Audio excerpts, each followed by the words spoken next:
What's going on, football fans? It's Lolo. We just got done watching the FA Cup masterclass by Mikel Arteta in changing 7 of our starting players who have been doing so well, and in my opinion, all of them don't quite need a rest.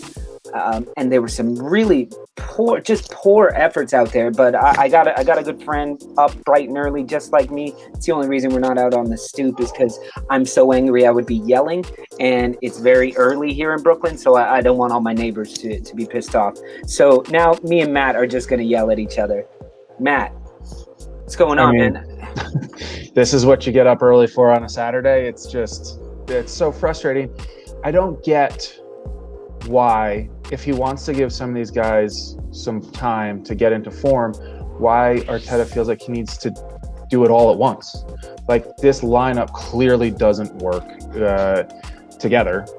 If we, maybe you cycle Willian in next to Emile Smith-Rowe so he doesn't have to have the burden, or Pepe with Aubameyang, or Nketiah with Aubameyang and Lacazette. But Nketiah and Pepe, they can't get it done. Willian should not be playing a number 10. He never played the number 10 for Chelsea. I mean, he's 32. Why do we think he's going to now be the number 10, the playmaker, when that was never his job? I mean, it's not his job for Brazil, never was for Chelsea.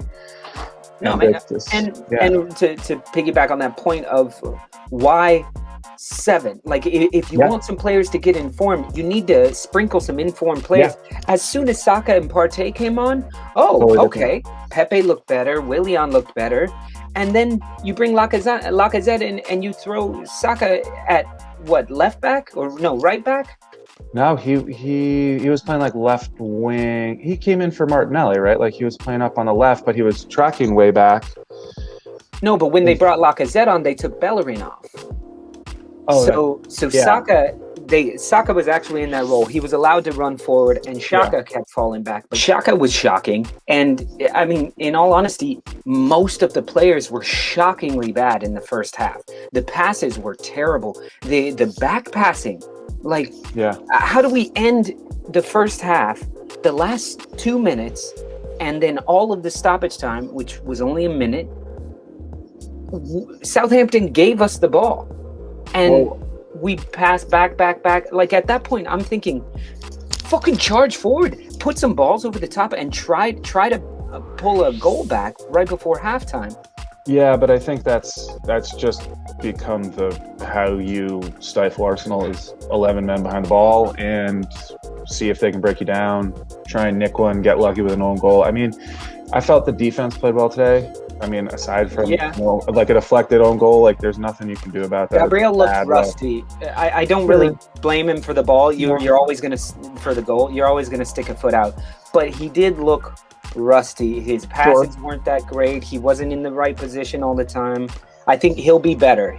Yeah, for sure. It's a matter of game time for him, and he'll be back to it. There was no obvious errors. Like, his marking was fine. Just some misplaced balls is to be expected after a couple of weeks. I look forward to him in full form with Partey. I said in the beginning of the season when we first got both of them, I was like, finally we have some strength in right down the middle of the pitch. And 2 guys who can pick passes and who are always looking up. But today even, Gabriel, he would get the ball and he's looking up. Nobody. Martinelli was making runs, and then we take him off. Yeah, that was. Was that just to keep him fit? I'm hoping. I'm sorry, if he's not fit and he can't last, then bring him on at the second half. Give him the last 30 minutes instead of the first 50, where he can go balls to the wall. Right, and just use what he has, which is pace. But again, like, against teams like this, your pacey player isn't going to be the one that makes the difference, because what good is pace when there's 9 men in front of him and we can't string together 4 passes without losing the ball? So, I mean, it was just a frustrating watch at 7:15 in the morning, and the only silver lining from it is that it's just one less competition to focus on. You just now focus on climbing the Premier League. And you do that by not playing Willian, Pepe, Nketiah, El Neni together in the same squad. And you just really focus on Europa. I think the tactics in Europa, the farther we get in the competition, are going to be different. There's going to be a lot less of like people sitting behind the ball, in a knockout competition. So, you know what? I'm done. I'm done with Eddie Nketiah. I'm done with Nicola Pepe. I still have this weird unknown love for Willian, even though I don't, because he is better with better players, and he can pull some magic out, but he is getting older, and he's like, I don't know. That's why I said it's a weird love for him. But what's the magic though? Like, it's 2 shots on goal in 20 appearances, and I don't think he's had an assist for since his debut. Like, or if no, I know. So I'm saying it's a weird. I don't understand why, but I even liked him when he was on Chelsea, and that felt weird. Yeah, especially since he always played well against us. Yeah, it's like this just is turning out to be a good bit of business for Chelsea. Like, send the player that plays well against them, and he'll somehow be an albatross around their neck when he's in their jersey. But I think Nketiah and Pepe are hanging out too much, and they're both griping their asses off that they're not getting more starting time, and Pepe's attitude is now, I see it on Nketiah's face. I see it. How towards the end of the game, Saka, they find space. I think it was Willian or somebody who found Saka in tons of space on the left-hand side. Lacazette is running his ass off into the middle of the box on near post. Beautiful cross across the face of goal. Yep. And it's too far for Lacazette. And that's where Pepe or Nketiah need to be. Nketiah and Pepe are like this. Like, run, be offside at least. Yeah, it's everything you were saying about sort of Aubameyang slumping, but without the possibility of breaking out. You know what I'm saying? Like, you've never done it.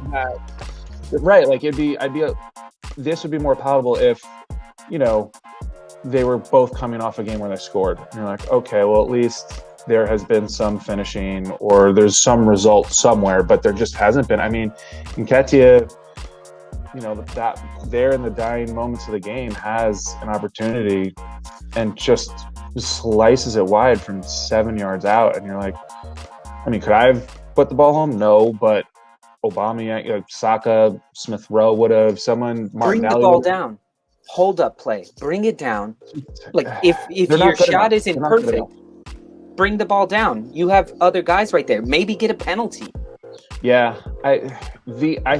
for me, the only way they get a game now, since there is no FA Cup, is if there's an injury, and knock on wood that everyone stays healthy. But it's just they're not good enough to be Arsenal players anymore. Like, that has to be the standard now. And we saw it for too long, with players that just, like, fan favorites wanted to do well, and we held on to them for too long. And now it's like, forget it. These guys aren't fan favorites. Bench them and let them moan until they leave, or you sell them for, $2 million in the summer. Yeah, I don't care. I'm done. Like, it's just the product on the field when they play is awful. You know, it's just bad. And then even that last free kick right on the edge of the box, it was a tough angle. But that's where you want it for a left-footed player. Yeah, But to me, I was like, dude, this is a glory moment where he's going for glory to win the game. When really, maybe we could have short pass, come up with some other play, or just maintain possession. Yeah, if you're not gonna put the ball in the box for somebody else, the shot has to be on target. It's got to be on target, and so something can bump off, hit the wall, something. Mm-hmm. But no, it was glory. He was going for a precise point, and you're just not. You don't have it right now. Yeah, it's like in basketball when you're down by 4 and you're looking for the 5-point play, or baseball when you're down by 5 and you're looking for the 5-run home run, and it's just. Yeah, I mean, it was desperation time So you don't blame him for going for goal too much, but put it on target then. You know, that there's no excuses. There's no like, yeah, I'm just tired of it. There's far too many, and I understand when you say they put 11 men back on behind the ball, and you know it's really more like 7 or 8. But the problem for me was I counted multiple times. I counted 7 or 8 Southampton players in their box, and only 2 or 3 of our players. Yeah. So where is everybody? Yeah, I don't know. How are we going to pick a pass? How are we going to throw a cross into the box? Yeah. So many times Partey was looking up, nothing. Yeah, I think.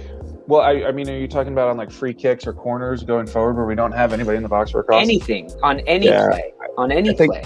I think because the tactics from Southampton seem to be sit back and hit them on the counter, so they were just guarding against that too much. But at some point, like we have to make teams play to our standard and dictate the game. Play like a big club. Yeah, play like a big club. Sure.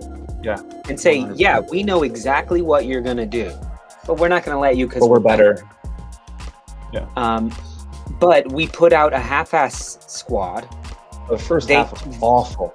They put out their full squad because they're taking it fucking serious. And I'm sorry, but we're not going to win the league. We may not get into Europe. Well, this should be a fucking serious competition. Well, what's not to mention serious? We play Southampton again on Tuesday. So now I think you'll see 7 more changes. I mean, I think that's what it was. I think we're we were the cup holders, right? I guess we still are technically, but that's not good enough for Arsenal right now, since that's been the thing that like kept Wenger around so long, and it's sort of like kept Arteta afloat. It's like, okay, we've got to get into a European qualification spot, and then we have to win Europe so that we're back in Champions League, so that we're back at Champions League. Enough, like the FA Cup is nice, it's a wonderful competition, and we've won it more than anybody. But the standards need to switch back to a top. I mean, England's pretty competitive. So from our standpoint right now as 10th, I think it has to be a top 6 spot. And we have to really go for the Europa League competition, which I think we can do as long as we're fielding the players. I mean, our league form is good. The last 6 games unbeaten.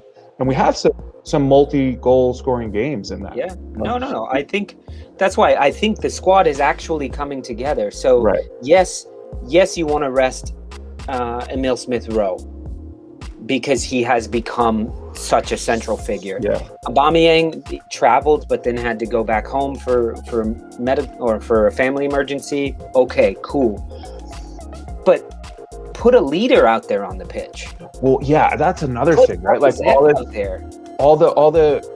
the talk we had last week of like who should be the captain, and you give it to your right back, who's just nice guy. I think it was Holding. It was Bellerin. It was Bellerin, the captain. Yeah. He took it off. I saw him take off the armband and give it to Lacazette when he came on. Oh. Yeah, I mean, and Bellerin in the first half was invisible. Right. So, yeah, it's just you're the right back getting subbed off.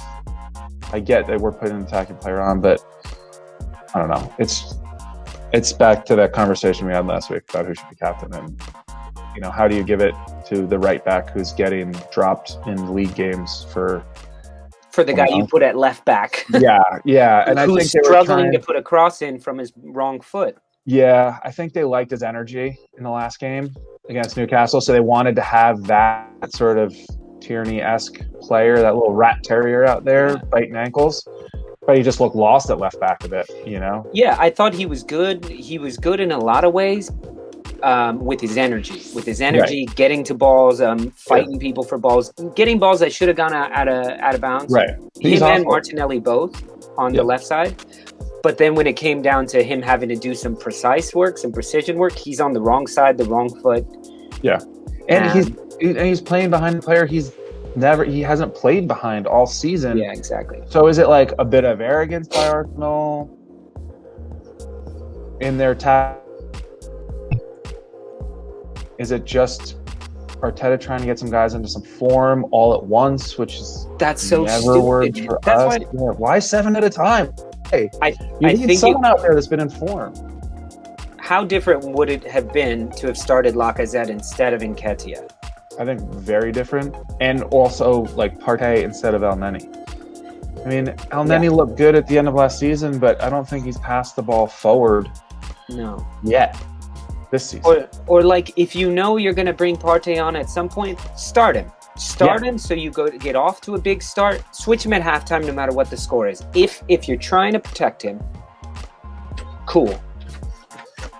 All right, we're going to have to wrap this up because my door's being banged down by an angry toddler. You already had breakfast.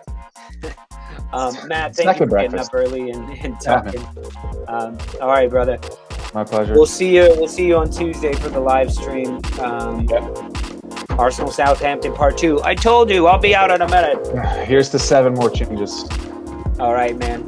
All right, dude. Talk to you later. You guys don't forget to like and subscribe and click the bell and share with all your Arsenal friends. Please. Peace.